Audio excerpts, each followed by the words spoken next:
Welcome back, everyone. I'm so excited. I'm here with Melody.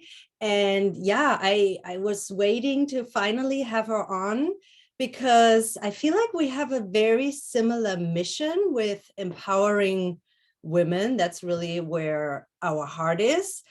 But she takes it to another level because she really works with the next generation, empowering girls.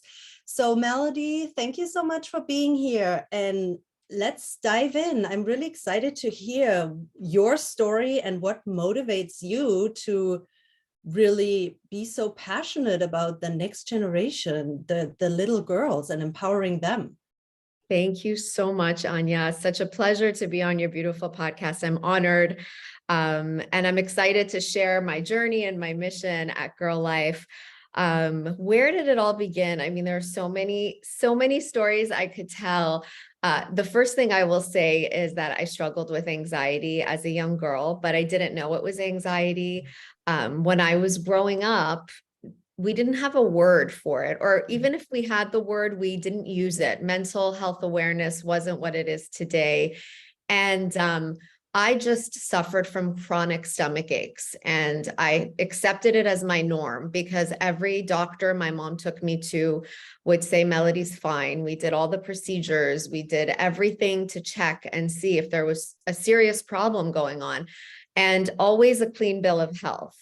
And so we learned to deal as we do. It wasn't an ideal situation. Every morning I'd wake up with those stomach aches, but I remember sitting in my psychology 101 class, first year university at York University in Toronto, where I grew up.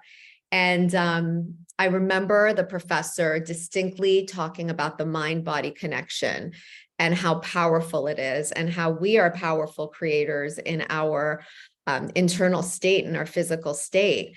And that was the first time that I had like an aha moment where I thought to myself, wow, could it be that I'm actually making myself sick? My nerves, my anxiousness, my worries, my future tripping, my living in the past, all of it, my lack of self-love. Could it be that I was making myself ill? And if I was making myself ill, could I also make myself well? And that kind of became the guiding marker for me in my life, where I started my own empowerment journey. I started leaning into my own inner tools. I didn't know that I had an inner toolkit that lives right inside of me that I was born with. And I just didn't have the instruction manual. I just didn't know, I didn't have the access to it because I didn't know it existed.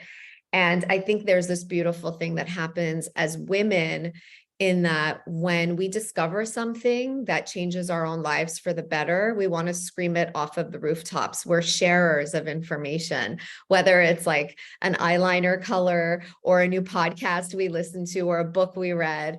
And in my case, I had this new information. I started to feel good as a result of the inner work that I was doing. And I was able to get rid of these stomach aches. Like, I don't know when the last time is that I had a stomach ache. Of course, we're talking about, this happened 25 years ago, but that really started my journey of empowerment. And so in creating GIRLIFE, that's one of many reasons that I decided to scream my message off the rooftops, that if I could pull through something that was so devastatingly difficult day in and day out, then perhaps we can give girls access to that as well, so that not another girl has to go through what I went through without also knowing that she is powerful beyond measure to influence many areas of her life. Oh my God, I love it all so much. And it's so true. Whenever you are going through something, you feel like you are the only person, right? You feel so lonely. But then when you hear from others, it's like so encouraging. 100%. Yeah, that was actually the reason I started my podcast. I'm like, oh, we have to share these stories so we as women don't feel so alone, like nobody else is going through it. But how did you, like, you said it sounded like you did like inner work, and when you talk about that mind-body connection, like what did you learn? What were the tools you learned about? Great question. So one of them was meditation, not meditation in the traditional form, because I've got a mind that just goes wild, like wild. So I needed to find the things that grounded me and the things that moved and inspired me to be in this present moment, right? Because at the end of the day, that's the goal, being mindful, being rooted right here in the foundation of what's before us. And for me, it was music. Like music was very grounding to me. It like, you know, music can make you get shivers. It's just so inspirational. So, and any music for each of us, it's different. For me, it could have been like Soundgarden or Guns N' Roses at the time, or my favorite Canadian band, Blue Rodeo, like whatever it was, it gave meaning to my life and it took the edge off for me. Another thing that I had to learn how to do was to start surrounding myself by people who were good for my soul. Mm. It's Yes. not something that we're taught as young kids. Our parents always tell us, you know, choose good friends, surround yourself by good people. But like at the end of the day, we are the sum of the 5 people that we spend the most time with. Like we've all heard this quote, and it's like, there's nothing truer. It's like we are the company that we keep. And so I had to learn to release certain friendships that were depleting my energy. They were, you know, draining me. They were not a fountain. They were a drain. That was one of the big ones. Self-love was another big one. Learning how to look in the mirror and love every part of myself, from my heart to my brain, to my face, to my body. And they're not easy things to do, but they're necessary things to do. And I believe that these are the things that we need to teach in school. These are the things that our Oh, curriculums yes. are missing: emotional intelligence tools. These are the things that create a peaceful and joyful life. 100%, because I feel like, especially I have a daughter too, as a mom of a little girl, I think about it so much. I'm like, we all know that children learn, they watch us, so they learn by what we do. So I always think, if I don't show her, you know, that I love myself, I take care of myself, how is she gonna learn? Mm, And in school, I think it's so difficult because they want to fit in, what you mentioned earlier about friends. Like, I don't think at that age they can really evaluate who is a good influence, who is not. Like, we need to model as parents, right? But then I totally agree, they need to learn this at school. There's like, unfortunately, it's not happening right now. So that's why what you do is so amazing. And do you have any other tips? Like, what can moms or role models do? What can we show them to help them yeah, feel that's more such a good empowered? question. And I love that you're sharing that, like, your daughter is doing what you do. It's not always about what we say, it's about the role modeling that we're doing. My latest book, Empowered Women, Empower Girls, is literally like the question that you just asked me. It's all about how we as women can take a look in the mirror, can elevate the relationship that we have with ourselves, knowing that the greatest gift that we have to give to our next generation, to our daughters, is a positive relationship with ourselves. So some tools are like, I want our daughters to watch us go after our dreams, right?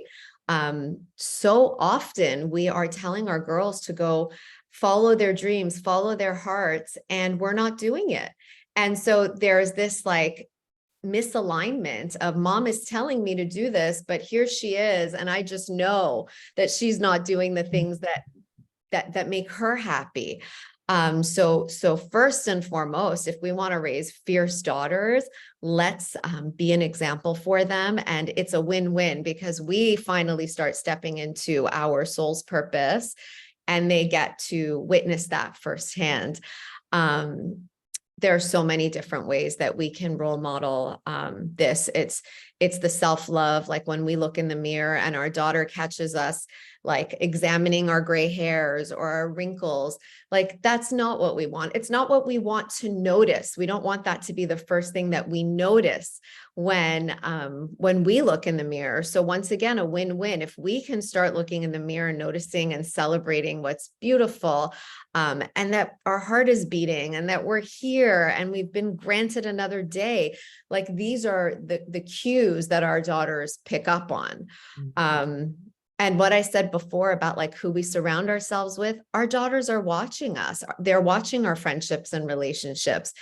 They can smell a toxic relationship from a mile away because they are so intuitive. So it's really, really important that the company we keep, we're noticing that's affecting her on such a big level. And the way we speak to ourselves, the way we speak to our daughters, the way we speak to a friend who we're on the phone with. Are we gossiping? Are we complaining? Because guess what? If they hear us doing that, they will be doing the exact same thing. So everything that I share is not to be in judgment at all.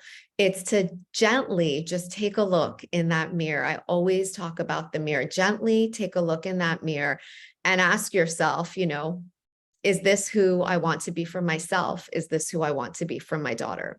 Oh, that's a great reminder. Yes, I'm big into like the post-it notes. Like, I feel like you need to like, or I need to do it, like put it on my mirror as a gentle reminder, because yes, they are always listening. And it's so right. The way we talk to our friends, are we gossiping, makes so much sense. They listen to everything. I see that with my daughter. She asks me all these questions. She's always overhearing what I do and say. It is so important. Yeah. Yeah.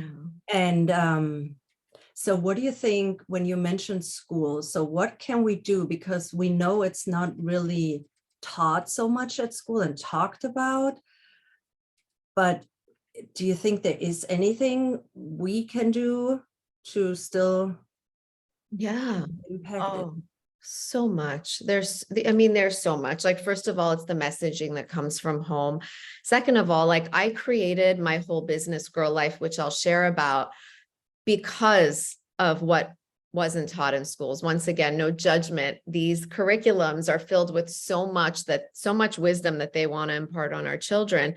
There isn't enough time and space to explore the emotional intelligence. And while I do believe that we will get there, I created Girl Life as an answer to the fact that we don't have this type of curriculum in schools. Emotional intelligence, teaching girls about their superpowers, teaching them that they came into this world with this inner toolkit, and teaching them how to access it. So the Girl Life Academy is, well, first and foremost, I started running girls empowerment workshops in my community 10 years ago. And I just felt such a calling. I had, at the time, my daughters were 7. I have twins who are 17. At the time, they were 7 years of age. And I just saw such a need for something like this. And so I ran workshops right out of my home, like in the living room where I'm in right now.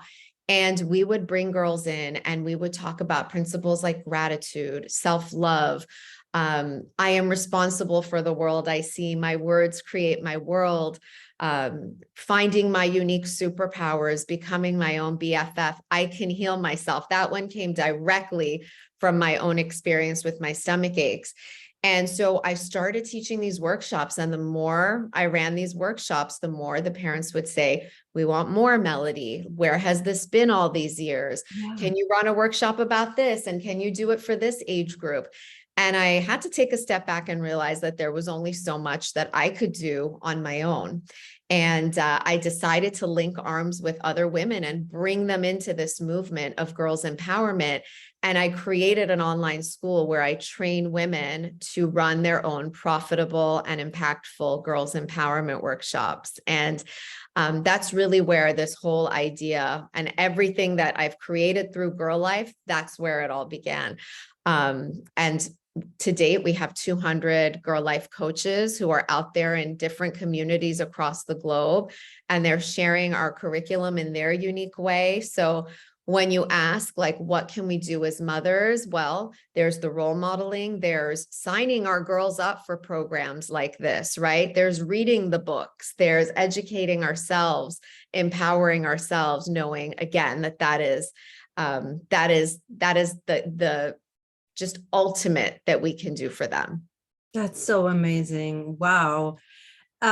Is the workshops, is it for moms and girls, or is it just the girls?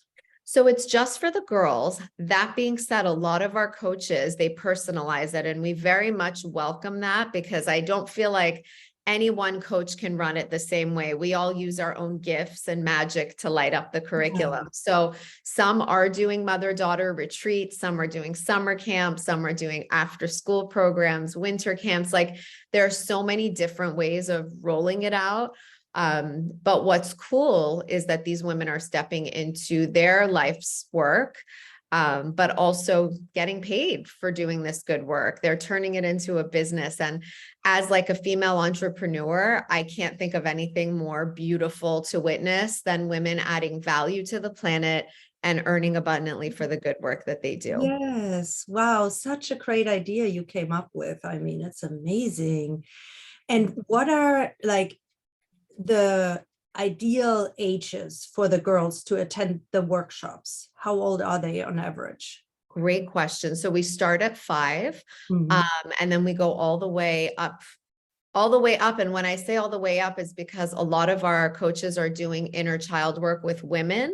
So they're running these workshops for women. So it's just 5 to 105. Like I always say for like all my books, like 5 to 105, because it's for the young girl that lives inside each of us. So, but we do start at a very young age, because there's this heart-shattering statistic that a girl's self-confidence peaks at age 8, which I think is unbelievable. How old is your daughter, Anya?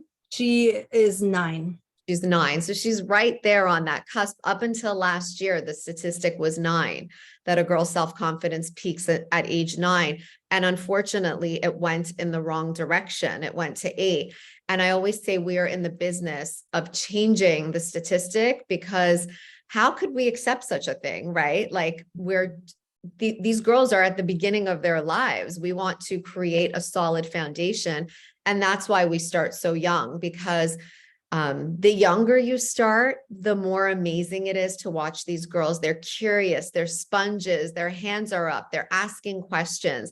And while it's equally important to run the workshops for 10-year-olds, 11-year-olds, teenage girls and beyond, because they need it for so many other reasons, we really wanted to have the opportunity to catch these girls at seed level and give them this knowledge before the world puts so many layers of fear and shame and guilt and doubt on them for them to carry without even realizing it. Oh, it makes so much sense, because once you're a little bit older and you have been so conditioned, I mean, I know it from my own inner work that I've been doing, but started obviously way later, like as a grown-up, like you have to work through all these layers. And then the other thing that popped into my mind when you talked about age is, if they are younger, before they start going through puberty, you would think that that helps them with going through it, because when their body changes on top of everything else, they feel even more self-conscious, and maybe one girl is a little bit ahead of her friends or the other way around. Like, I can see how already being in this world of like self-love and empowering, that it makes it easier for them to handle the years of puberty, right? You're so right. We got to give them a strong baseline. We got to give them a leg up. We got to give them every opportunity to thrive and to not compare themselves to others, and to know that they're perfect as they are, imperfectly perfect. So I'm so with you. Those are prominent years that we've both been through it. It's very challenging, right? When a girl is going through adolescence. And so, like I said, we want to give them every opportunity to thrive.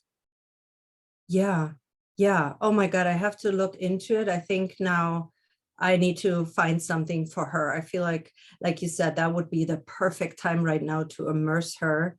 And can you quickly share, like, what is, I know you said everyone, and I love that too, by the way, that every woman who puts on a workshop has the freedom to kind of put, like you said, bring her own gifts, like structure it in a way that she likes to do it. I love that.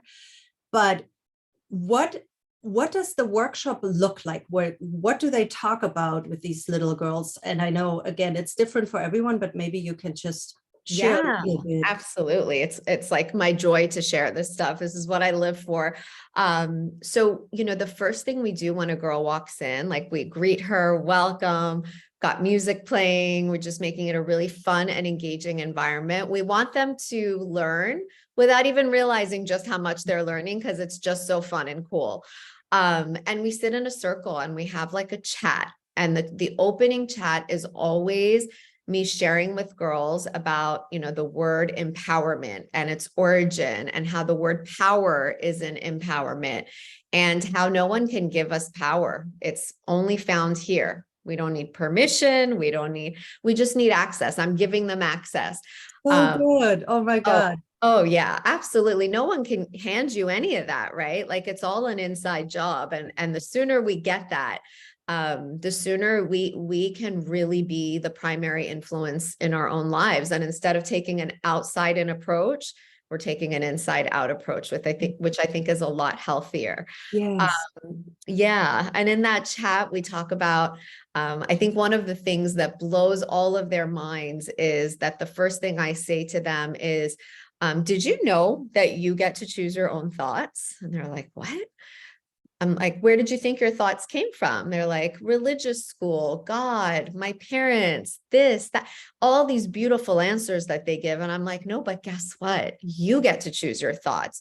You have the power, if you're thinking a thought that doesn't make you feel good, to potentially choose another more loving thought towards yourself or towards a situation. And they're just like, what? Like, what are you talking? And that's where it begins. Yeah.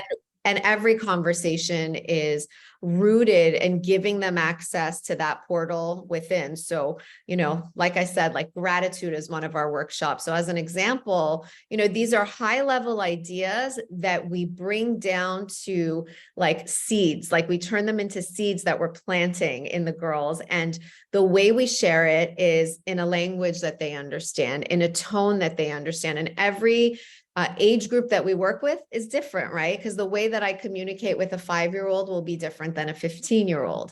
And then we talk about how gratitude turns everything we have into enough. And gratitude keeps us bringing more and more blessings into our lives. And every day we get to choose a grateful thought. And we always do a craft to illustrate the workshop's teaching. So this way the girls have a visual prompt, a visual reminder to take home with them. So it's not just what they learned, but it's about that mindset of, okay, this is not just now, this is forever. And every day I'm going to remember to drop a note in the gratitude jar that I created with all my new friends, with the music playing in the fun environment. And it's just all curated for girls to thrive and to continue doing the work long after they've left our workshops. Oh my God, it's so beautiful. And that's the key because, I think I read somewhere it takes 21 days to create a habit. And that's Yes. the thing, when they have like a difficult time, that they remember, okay, I have these tools. So first they need to remember, but then also use them. So to make sure they go home with this little toolbox, that's like so key That's for it. like That's lasting exactly it. Yeah. lasting change. Yeah. And it lives forever, right? That toolbox, it lives forever. And we just keep putting more tools in our toolbox. It's just so cool, like Yes. inside out. Yes. Oh, Yeah. I love this. Thank you. So where can people find you who are curious to learn more, dive in deeper? Yeah, I would say the best place to go is my website, www.getgirlpower.com. Instagram at Girl Life Empowerment. We've got programs for moms, programs for girls. I run a virtual online membership for girls ages 6 to 10 years of age, where every 2 weeks they come into my Zoom room and we have an hour of empowerment. We have dance parties. We talk about these core principles. And it's just a beautiful opportunity in the craziness of life and school starting and whatever's going on in their lives, to come together for an empowering conversation, an empowering hour. So there's that. And I've got books and all the things to help serve mothers, to help women who want to step into this other as their life's work. And ultimately, all of this is geared towards really elevating our future generation of women. And that all starts with our girls. Oh my God, I'm so honored you were able to come on here today. I mean, it was such a pleasure. I was really excited for you to share this. I can't wait for this episode to go live. It's such important work and you're doing an amazing job. Thank you so much. Anya, thank you so much. Thank you for your time and for the invitation to be here with you today. It was an honor. Thank you.